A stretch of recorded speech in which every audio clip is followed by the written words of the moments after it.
마가복음 9장 2절에서 8절 말씀. 엿새 후에 예수께서 베드로와 야고보와 요한을 데리고 따로 높은 산에 올라가셨더니 그들 앞에서 변형되사 그 옷이 광채가 나며 세상에서 빨래하는 자가 그렇게 희게할 수 없을 만큼 매우 희어졌더라.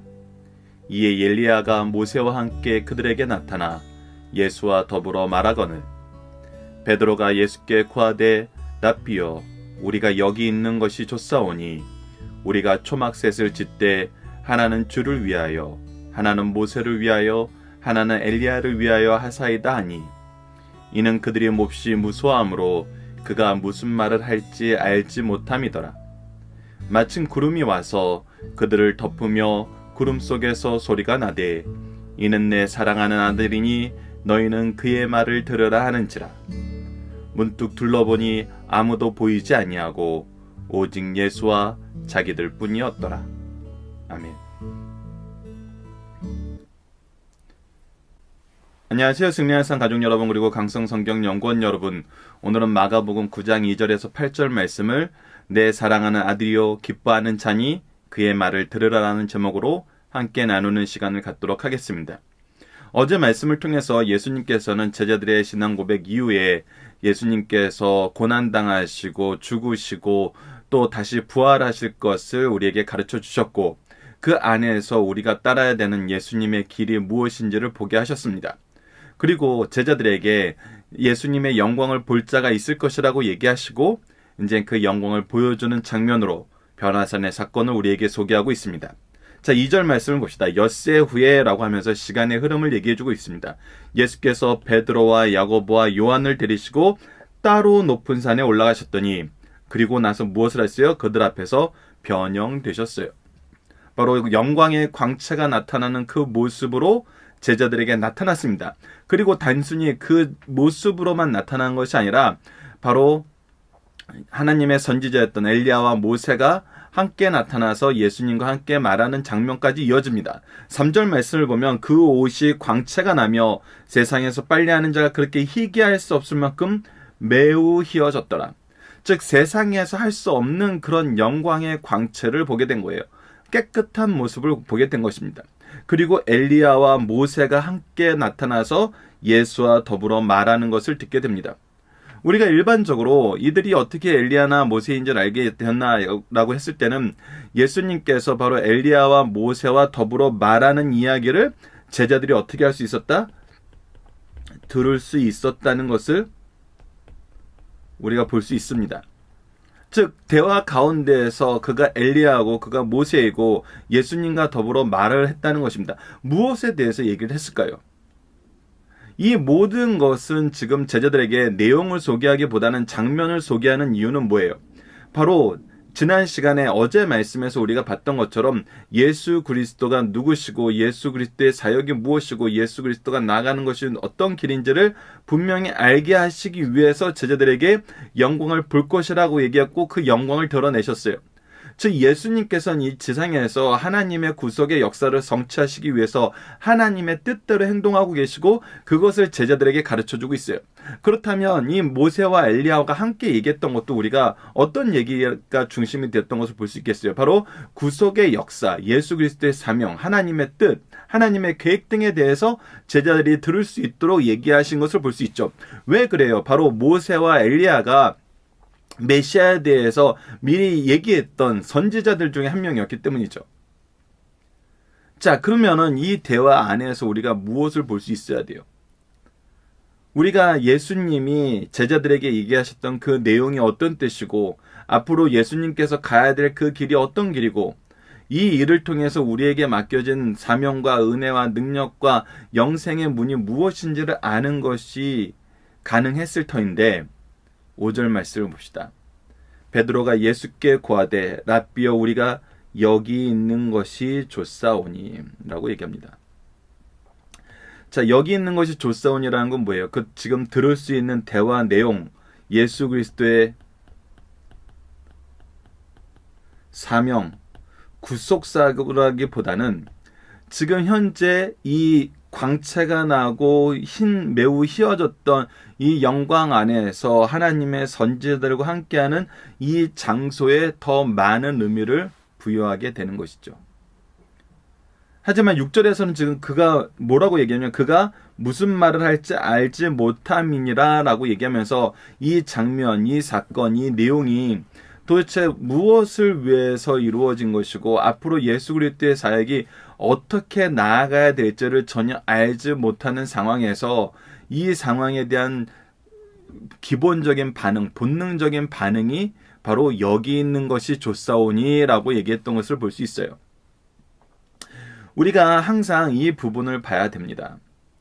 우리는 하나님께서는 하나님의 뜻 안에서, 하나님의 계획 안에서, 하나님의 방법으로, 하나님이 목적지를 만들어 놓은 그 곳으로 우리를 가도록 항상 인도하시고 지도하시고 동행하시고 결과를 이끌어 주세요. 근데 우리가 무엇을 몰랐을 때, 첫 번째 하나님의 계획을 몰랐을 때, 두 번째 하나님의 방법을 몰랐을 때, 세 번째 하나님의 목적하신 바가 무엇인지 몰랐을 때는 무엇에 휩쓸리게 되어 지금 현재의 상황이나 현재의 감정이나 현재 그냥 느껴지는 것에 우리가 매달리게 된다는 것입니다. 그래서 뭐예요? 여기 있는 것이 좋사온이라고 얘기하게 되고 무엇을 짓겠다고 해요? 초막셋을 짓되 하나는 주를 위하여, 하나는 모세를 위하여, 하나는 엘리야를 위해서 하겠나이다 라는 이런 얘기를 하는 거예요. 그리고 오히려 이 영광을 보고 무엇에 쌓여 있어요? 몹시 무서워함으로 하면서 두려움에 휩싸여 있는 것을 보게 됩니다. 이것이 인간의 연약함입니다. 하나님의 계획을 알지 못하고 하나님의 방법을 깨닫지 못하고 하나님이 목적하신 바를 우리가 바라보지 못했을 때 나오게 되는 반응이에요. 그랬을 때 하나님께서는 제자들에게 이것을 깨닫고 바른 길을 가게 하십니다. 7절 말씀입니다. 마침 구름이 와서 그들을 덮으며 구름 속에서 소리가 나되 이는 내 사랑하는 아들이니 너희는 누구의 말을 들으라? 그의 말을 들으라. 너희들이 생각하고 너희들이 판단하고 너희들이 뜻하는 것이 아니라 무엇을 따르라? 예수 그리스도의 가르침을 따르라. 예수 그리스도의 길을 따라가라. 그것이 누구의 뜻이다? 그것이 바로 하나님의 뜻이다. 성경은 이것을 우리에게 끊임없이 가르쳐 줍니다. 하나님의 뜻, 하나님의 구원의 은혜, 사랑, 능력, 우리를 영생을 얻게 하시려 하나님의 이 놀라운 역사의 계획들, 역사의 실천들, 역사의 결과들 누구를 통해서 나타났다는 거예요? 예수 그리스도를 통해서 나타났다는 것입니다. 그래서 우리는 무엇이 가장 우선되고 무엇이 절대적인 기준에 살아야 되냐면 바로 예수 그리스도의 명령을 듣는 삶이 우리의 가장 절대적인 기준이며 핵심적인 내용이며 전체가 돼야 된다는 거예요. 이 말씀을 우리가 함께 나누면서 이 말씀의 의미가 무엇인지 마가복음 남은 기간 동안 우리가 함께 묵상하는 시간이 되었으면 합니다. 8절입니다. 문득 둘러보니 아무도 보이지 아니하고 오직 예수와 자기들 뿐이었더라. 이 영광은 이제 어제의 말씀과 연결해서 제자들이 앞으로 이 세상을 살아나갈 때, 앞으로 하나님의 일을 할 때, 그들이 비난과 환난 속에서 쓰러질 수 있을 때 무엇이 되어 예수 그리스도의 말씀의 증거가 되었고 그가 영광 중에 오신다라는 이정표가 되었고 그들의 사역이 하나님의 뜻 안에서 이루어지는 사역임을 확증하는 확신이 되었어요. 그리고 이 증거는 지금 우리들에게도 주어지고 있고 이제 누구만 보게 하세요? 오직 예수님만 보게 하신다는 것을 우리가 말씀을 통해서 확인할 수 있습니다. 자, 본문 묵상하기입니다. 예수님은 어떤 모습으로 변화되어 누구와 말하시나요? 광채가 나는 모습으로 이 세상에서 볼 수 없이 너무나 순결하고 깨끗한 옷을 입은 모습으로 나타나셨고 엘리야와 모세와 함께 더불어 말하고 있습니다. 다시 한번 얘기하자면 이 안에서 그들이 엘리야이고 모세인 줄 알 수 있는 것은 무엇이었어요? 그 대화 안에서 그 내용이 있던 거죠. 자, 그럼 베드로는 이 일을 보고 무엇을 구하나요? 오히려 여기 있는 것이 좋다 그러고 초막을 지어서 하나님은 주님을 위해서 모세를 위하여 엘리야를 위해서 짓겠다고 얘기해요. 이것은 내가 하나님의 계획을 모르고 하나님의 방법을 모르고 하나님의 목적을 몰랐을 때 나타나는 일반적인 반응이에요. 이것은 베드로만 이랬던 것이 아니죠. 우리가 앞에서 봤던 것처럼 오병이어 기적 이후에도 사람들은 하나님의 계획을 모르기 때문에 예수님을 왕으로 삼으려고 그랬고, 요한복음에서는 그 사건 이후에 하늘의 떡을 얘기하자 우리 예수님을 떠나는 일을 보게 됩니다. 자, 마지막 3번입니다. 하나님은 예수님이 누구라고 말씀하시고 무엇을 명령하시나요? 이는 내 사랑하는 아들이라고 하나님께서 분명히 선언하시고, 그리고 그의 말을 따르는 것이 하나님의 뜻을 따르는 것이고, 하나님이 기뻐하는 것이고, 하나님이 우리에게 주고자 하시는 모든 것을 성취하셔서 우리가 영생과 구원의 은총 속에 들어가는 것임을 우리에게 다시 한번 직접 말씀해주고 있는 것입니다. 자, 본문의 중심 사상을 보도록 하겠습니다. 우선 서론적인 내용입니다. 예수님께서는 우리를 죄악과 영벌에서 구속하시는 성업을 성취하시는 방법을 창조주의 권능으로 직권적으로 처리하지 않으시고, 우리의 죄가 중한 만큼 주님 자신이 중한 형벌인 십자가를 지심으로 이것이 지금 무엇을 이루는 것이었어요? 하나님의 공의를 이루시는 것이었어요. 구원을 성취하시려 이 땅에 오셨어요. 그래서 어떻게 하셨어요? 사랑으로 죄 없으신 예수님이 십자가에 죽으셨어요. 그래서 이것은 공의와 사랑을 완전히 이루신 하나님의 지혜였어요. 이제 때가 되자 제자들에게 신앙 고백을 받으시고 자신이 메시아이신 것을 아무에게도 이르지 말라고 당부하셨습니다. 그리고 이때 비로소 메시아의 구속사역이 십자가와 부활이라는 사실을 알려주셨습니다. 하지만 그 말을 듣고 이 말을 들은 베드로가 그 길과 방법을 반대하자 이를 책망하시고 제자에게를 제시해 주셨어요. 그리고 이 길이 영광된 길임을 확신시켜 주셨습니다. 이 일이 있은 지 엿새 후에 오늘 이제 본문 말씀입니다. 베드로, 요한, 야고보와 함께 기도 아래 산에 올라가셔서 예수님께서 낮아지신 위치에서 벗어나 승계하신 신분으로 존귀와 영광을 보여주셨고, 하늘의 사자로서 모세와 엘리야도 신령한 몸으로 나타났으며 성부 하나님께서 예수님께서 보내신 메시아이심을 직접 증거해 주셨어요. 본문의 사건은 주님의 지상 사역 중 기적을 부인하는 사람들에게 가장 믿기 어려운 말씀입니다. 그러나 믿음으로 받아들이면 장차 임할 저 세상에 걸려있는 휘장의 한 구석을 들추어 보인 것 같은 그런 우리가 은혜를 받을 수 있어요. 가장 깊은 진리의 빛을 던져주는 말씀이라는 것입니다. 우리도 이 말씀을 믿음으로 받아들이면 예수께서 우리의 구주 되심을 더욱 분명히 확인할 수 있고, 우리가 받은 부활 후의 영광된 모습을 배울 수 있는 너무나도 귀하고 확실한 하나님의 말씀인 것입니다. 자, 중심사상 하나씩 봅시다. 첫 번째, 주님의 영광을 미리 보여주신 예수님이란 것입니다. 예수님께서는 제자들에게 그 영광을 볼 것이다라 얘기했고, 베드로와 요한과 야고보에게 그 영광을 보여주셨습니다. 그래서 무엇 안에서, 고난 안에서, 핍박 안에서, 사람들의 조소와 멸시 안에서도 무엇을 보게 하겠어요? 마지막 때 영광 가운데 오시는 예수 그리스도를 믿고 의지하고 기다릴 수 있는 신앙을 갖게 하셨어요. 그래서 우리로 하여금 흔들림 없이 사명을 감당하기 위해서 예수님께서 그의 영광을 미리 보여주셨음을, 이 미리 보여주신 것도 좀 우리가 어제 말씀에서 봤던 것처럼 미리 약속하신 대로 보여주셨음을 우리가 확인할 수 있습니다. 두 번째, 우리보다 앞서 세상을 떠난 신실한 성도들이 행복한 천국에서 살고 있음을 목격하게 하시죠. 그래서 무엇이 있음을, 내세가 있고 천국이 있고 하나님께서 약속하신 영원한 삶이 있음을 우리로 하여금 보게 하셨다는 거예요. 왜 모세와 엘리야를 보냈을까요? 바로 이것은 우리보다 앞서 떠난 신실한 성도들이 이 세상에서 사라진 것이 아니라 하나님과 함께 영원한 천국의 삶을 살고 있다는 것이고, 우리에게 부활의 소망이 분명한, 확실하게 가져야 되는 분명한 소망이라는 걸 가르쳐 주면서 우리로 하여금 이 지상에서의 삶이 전부가 아님을 가르쳐 줌으로써 우리가 이 지상의 것을 얻기 위해서 어리석게 행하는 것이 얼마나 미련하고 잘못된 것인가를 깨닫게 하신다는 것입니다.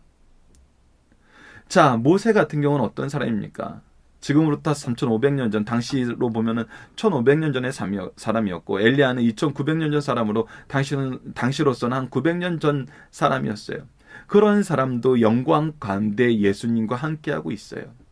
우리도 영광 가운데 예수님과 함께하고 있다는 것입니다. 그리고 우리의 모임은, 성도의 모임은 정말 영원한 천국에서 하나님이 약속하신 그대로 이루어진다는 것을 우리로 하여금 믿게 하시는 그런 사건이었다는 것입니다. 세 번째, 이 땅에 사는 사람들의 영적 감각이나 무지하면은 별 차이가 없다는 것을 보여주고 있어요. 이 영광을 받지만 보게 될 것이라고 하고 보여주셨지만 베드로는 어땠어요? 요한은 어땠어요? 야고보는 어땠어요? 이 영광이 무슨 의미인지 알지 못했어요. 그래서 이 영광을 보고 앞에서 말씀하셨던 예수님의 말씀이 옳았구나, 구속의 역사가 맞는 거구나, 우리가 가야 될 길은 이 길이구나 라고 확신한 것이 아니라 뭐라고 얘기했냐면 여기가 좋사온이라고 얘기하고, 예루살렘에 올라갈 때는 어떻게 했어요? 자기들이 높아지기를 원했어요. 그렇기 때문에 우리가 이 땅에 사는 사람들은 예수님 곁에 있던 제자들이나 예수님을 잠깐 봤던 사람들이나 별반 차이가 없다는 것을 우리가 깨닫게 됩니다. 그러나 성경은 동시에 무엇을 보여줍니까? 우리가 예수 그리스도를 바로 알고 성령의 은혜 속에 살게 되면은 이런 무지한 제자들도 놀라운 구속의 역사의 주인공들로서 하나님의 쓰임받는 일꾼들로서 충성된 삶을 살았다면이 아니라 살았기 때문에 우리도 성령의 인도하심과 그의 은혜를 의지할 때는 우리도 승리하는 삶을 살 수 있고 구속사의 능력 있는 일꾼들로서의 삶을 살 수 있음을 우리에게 가르쳐 줍니다. 그래서 이 말씀은 우리가 이 시간의 사건만 떼놓고 보면은 무지함이나 어리석음은 정말 별 차이가 없구나를 보여주지만 우리가 성경 전체를 보면은 정말 하나님이 이런 우리를, 이런 무지한 우리를, 이런 둔한 우리를, 이런 죄악된 우리를 얼마나 사랑하시고 얼마나 지혜롭게 하시고 얼마나 능력 있게 하시고 얼마나 놀라운 역사를 이루는 데 사용하시는지를 깨닫게 된다는 것, 이것을 우리가 함께 기억했으면 합니다. 자, 본문 다지기입니다. 예수님이 영광스러운 모습을 보여주신 이유는 무엇입니까? 바로 우리가 어제 말씀에서 이어지는 것처럼 바로 예수님께서 앞으로 당하실 고난과 그 비난 속에서도 무엇을 붙잡게 하시는 거예요? 예수 그리스도의 영광을 봄으로써 앞으로 영광으로 나타나신다는 그 말씀이 성취되고 우리의 부활과 우리의 승리와 우리의 영생이 있다는 것을 믿게 하시기 위해서 가르쳐 주신 거예요. 특히 우리가 마가복음 마지막 부분 15장 29절에서 32절을 보면은 지나가는 사람들이 예수님을 얼마나 신랄하게 비난하는지를 보게 돼요. 정말 가진 모욕을 다 당하시고 낮아질 수 있을 만큼 끝까지 나가신 예수님을 보여줘요. 하지만 우리로 하여금 오늘 본문의 말씀을 기억하게 하고 예수 그리스도의 부활의 모습을 기억하게 하고 그의 승천의 모습을 기억하게 하면서 앞으로 오실 재림의 약속을 바라보므로 우리 또한 제자들처럼 승리하는 삶을 살 수 있다는 것을 보여줍니다. 자, 두 번째, 성경에서 하나님이 예수님을 직접 증언하신 내용은 총 3군데 나오죠. 우리가 마가복음 1장에서 봤던 것처럼 예수님께서 세례를 받으실 때 이는 내 사랑하는 아들이냐고 얘기하시는 그 말씀을 통해서 너희는 내가 너를 기뻐하는 너는 내 사랑하는 아들이라 내가 너를 기뻐하노라는 이 말씀을 통해서 예수 그리스도의 사역이 참되고 구속의 역사가 시작됨을 선언해주고 있고, 오늘 변화산 말씀을 통해서, 두 번째는 오늘 본문 말씀이죠. 오늘 변화산 말씀을 통해서